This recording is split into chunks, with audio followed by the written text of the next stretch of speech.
ಊರಲ್ಲಿ ಒಬ್ಬ ತಂದೆ ಮತ್ತು ಇಬ್ಬರು ಮಕ್ಕಳಿರ್ತಾರೆ. ಆ ತಂದೆಗೆ ಹುಷಾರಿರಲ್ಲ. ಹುಷಾರಿಲ್ಲದ ಕಾರಣ ಒಂದು ದಿನ ತಂದೆ ಸತ್ತೋಗ್ತಾರೆ. ಅಣ್ಣ ಮತ್ತು ತಮ್ಮ ಇಬ್ಬರು ಮನೇಲಿರ್ತಾರೆ. ಒಂದು ವಾರ ಕಳೆಯುತ್ತೆ. ಅಣ್ಣ ಮತ್ತು ತಮ್ಮ ಏನು ಮಾಡೋದು ಅಂತ ಯೋಚನೆ ಮಾಡಬೇಕಾದ್ರೆ ಅವ್ರ ತಂದೆ ಸ್ವಲ್ಪ ಆಸ್ತಿ ಬಿಟ್ಟೋಗಿರ್ತಾರೆ. ಅದರಲ್ಲಿ ಅಣ್ಣ ಸ್ವಲ್ಪ ಬುದ್ಧಿವಂತ, ತಮ್ಮ ಸ್ವಲ್ಪ ಅಷ್ಟಕ್ಕಷ್ಟೇ ಆಗಿದ್ದ. ಅಣ್ಣ ಯಾಕೆ ಬುದ್ಧಿವಂತ ಅಂದರೆ ಓದಿ ಸ್ವಲ್ಪ ತಿಳ್ಕೊಂಡಿಲ್ಲ, ಸ್ಕೂಲು ಕಾಲೇಜು ಅಂತ ಮೆಟ್ಲತ್ತಿದ್ದ. ತಮ್ಮ ಯಾವುದು ಮಾಡ್ದಂಗೆ ತಂದೆ ಹೇಳ್ದಂಗೆ ತಂದೆ ಹೇಳಿದ ಕೆಲಸ ಮಾಡ್ಕೊಂಡು ನಾನೆಲ್ಲೂ ಹೋಗಲ್ಲ, ನಾನು ದನ ಕರು ಮೇಯಿಸ್ಕೊಂಡಿರ್ತೀನಿ ಅಂದ್ಕೊಂಡು ಮನೇಲೇ ಸೇರ್ಕೊಂಡಿದ್ದ ತಮ್ಮ. ಆದ್ದರಿಂದ ಅಣ್ಣ ಬ್ರಿಲಿಯಂಟ್ ಅಣ್ಣ. ತಮ್ಮ ಸ್ವಲ್ಪ ದಡ್ಡ ಆಗಿರೋದ್ರಿಂದ ಅಣ್ಣ ಏನು ಮಾಡ್ತಾನೆ ತಮ್ಮನ ಹತ್ರ, ನೋಡಪ್ಪ ಹಬ್ಬ ಬಿಟ್ಟೋಗಿರೋದು ನಮಗೆ ಮೂರೇ ಆಸ್ತಿ. ಒಂದು ಬೆಡ್ಶೀಟ್ ಬಿಟ್ಟಿದ್ದಾರೆ, ಇನ್ನೊಂದು ಹಲಸಿನ ಮರ ಬಿಟ್ಟಿದ್ದಾರೆ, ಒಂದು ಹಸು ಬಿಟ್ಟಿದ್ದಾರೆ. ಈ ಮೂರಿದೆ, ನಮ್ಮ ಹತ್ರ ಮೂರು ಹಂಚ್ಕೊಂಬಿಡೋಣ. ತಮ್ಮ ದಡ್ಡ ಆಗಿರ್ತಾನೆ, ಆಯ್ತಣ ಅಂತಾನೆ. ಅಣ್ಣ ಏನು ಮಾಡ್ತಾನೆ, ಬ್ರಿಲಿಯಂಟ್ ಅಣ್ಣ, ಹಲಸಿನ ಮರದ ಕೆಳಗಡೆ ಹೋಗ್ತಾನೆ, ನಿಂತ್ಕೊಂಡು ನೋಡು ಕೆಳಗಡೆ ಇರೋದು ನಿಂದು, ಮೇಲ್ಗಡೆ ಇರೋದು ನಂದು ಅಂತಾನೆ. ತಮ್ಮ ಆಯ್ತಣ ಅಂತ ಹೋಗ್ತಾನೆ. ಮನೆಗೆ ಬರ್ತಾನೆ, ಬೆಡ್ಶೀಟ್ ತಗೊಂತಾನೆ, ನೋಡು ರಾತ್ರಿ ಹೊತ್ತು ನಂದು, ಬೆಳಗ್ಗೆ ಹೊತ್ತು ನಿಂದು ಅಂತಾನೆ. ತಮ್ಮ ಆಯ್ತಣ ಅಂತ ಅದನ್ನು ಒಪ್ಕೊಂತಾನೆ.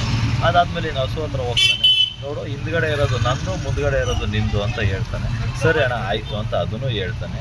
ಅದಾದಮೇಲೆ ತಮ್ಮ ಒಂದು 3-4 ದಿನ ಕಳೆಯುತ್ತೆ. ಮರದಲ್ಲಿ ಹಣ್ಣು ಬಿಟ್ಟಿರುತ್ತೆ. ಮತ್ತು ಸಾಯಂಕಾಲ ಆಗುತ್ತೆ, ಅಣ್ಣ ಬೆಡ್ಶೀಟ್ ಹೊತ್ಕೊಂತಾನೆ, ಮರದಲ್ಲಿ ಹೋಗಿ ಹಣ್ಣುಗಳು ಕಿತ್ಕೊಂಡು ಅಣ್ಣ ತಿಂತಿರ್ತಾನೆ. ಹಸು ಒಳಗೆ ಹಾಲು ಕರ್ಕೊಂತಾನೆ, ಹಾಲು ಕರ್ಕೊಂಡು ಅಣ್ಣ ಹಾಲು ಕುಡಿತಾ ಇರ್ತಾನೆ. ತಮ್ಮನಿಗೇನು ಸಿಕ್ಕಿರಲ್ಲ.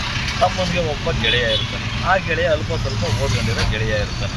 ತಮ್ಮ ಗೆಳೆಯ ಜೊತೆ ಮಾತಾಡಬೇಕಾದ್ರೆ ಹಿಂಗೆ ಬೇಜಾರಾಗಿದ್ದಾಗ ಗೆಳೆಯ ಕೇಳ್ತಾನೆ, ಏಕಿದು ಇಷ್ಟು ಬೇಜಾರಾಗಿದ್ದು, ಏನಾಯಿತು ಅಂತ. ಆವಾಗ ತಮ್ಮ ಫ್ರೆಂಡ್ಗೆ ಹೇಳ್ತಾನೆ, ನಮ್ಮ ಅಣ್ಣ ಈ ಥರ ಹಿಂಗೆಲ್ಲ ಮಾಡಿದ್ದಾನೆ, ನನಗೆ ಏನೂ ಸಿಗ್ತಾ ಇಲ್ಲ. ಮರದಲ್ಲಿ ಹಣ್ಣು ಅವನೇ ಕಿತ್ಕೊಂಡು ಬರ್ತಾ ಇದ್ದಾನೆ, ಹಾಲು ಅವನೇ ಕುಡ್ಕೊತಾ ಇದ್ದಾನೆ, ಬೆಡ್ಶೀಟು ಅವನೇ ಓದ್ಕೊತಾ ಇದ್ದಾನೆ, ನನಗೇನು ಸಿಗ್ತಾ ಇಲ್ಲ.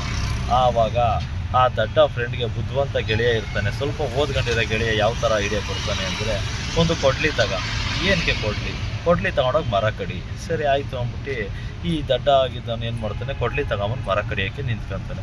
ಅಣ್ಣ ಬರ್ತಾನೆ, ಯಾಕೋ ಮರ ಕಡಿತಿದ್ದಿ, ಕಡಿದ್ರೆ ಮರ ಬಿದ್ದೋಗುತ್ತೆ ಕಣೋ, ಹಾಳಾಗೋಗುತ್ತೆ ಎಲ್ಲ ಅಂತ ಹೇಳ್ತಾನೆ.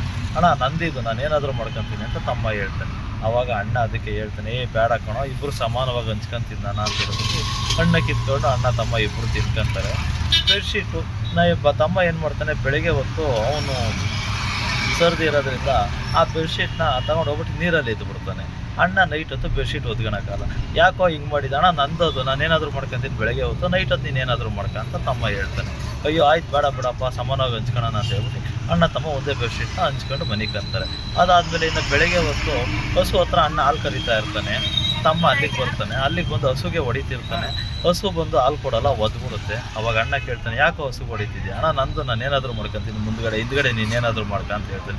ಆಯಿತು ಬೇಡ ಕಣೋ ಅಂತ ಹೇಳ್ಬಿಟ್ಟು ಹಂಚ್ಕೊಂತೀನಿ ನಾನು ಅಂದ್ಬಿಟ್ಟು ಸಮಾನತೆಗೆ ಬರ್ತಾನೆ. ಇದರ ಉದ್ದೇಶ ಏನು ಅಂತ ಹೇಳಿದ್ರೆ, ಮಕ್ಕಳಿಗೆ ಒಳ್ಳೆಯ ವಿದ್ಯಾಭ್ಯಾಸವನ್ನು ಕೊಡಿ. ಮಕ್ಕಳು 4 ಅಕ್ಷರ ಕಲಿತು ತಿಳ್ಕೊಂಡ್ರೆ ಪ್ರಪಂಚ ಜ್ಞಾನ ತಿಳಿಯುತ್ತೆ, ಬುದ್ಧಿವಂತರಾಗ್ತಾರೆ. ಅದೇ ಒಬ್ಬ ಬುದ್ಧಿವಂತ ಗೆಳೆಯ ಅವನಿಗೆ ಸಿಕ್ಕಿರೋದ್ರಿಂದ ಅಲ್ಲಿ ಏನಾಯಿತು ಅಂದರೆ, ದಡ್ಡ ಆಗಿರೋ ಗೆಳೆಯನಿಗೋಸ್ಕರ ಅವನು ಬುದ್ಧಿವಂತನಾಗಿ ಹೇಳ್ಕೊಡ್ತಾನೆ.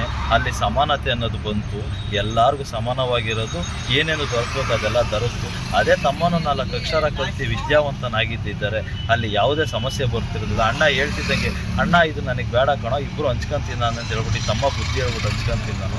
ಅದಕ್ಕೆ ನೀವು ನಿಮ್ಮ ಮಕ್ಕಳಿಗೆ ವಿದ್ಯಾಭ್ಯಾಸ ಕಲಿಸಿ.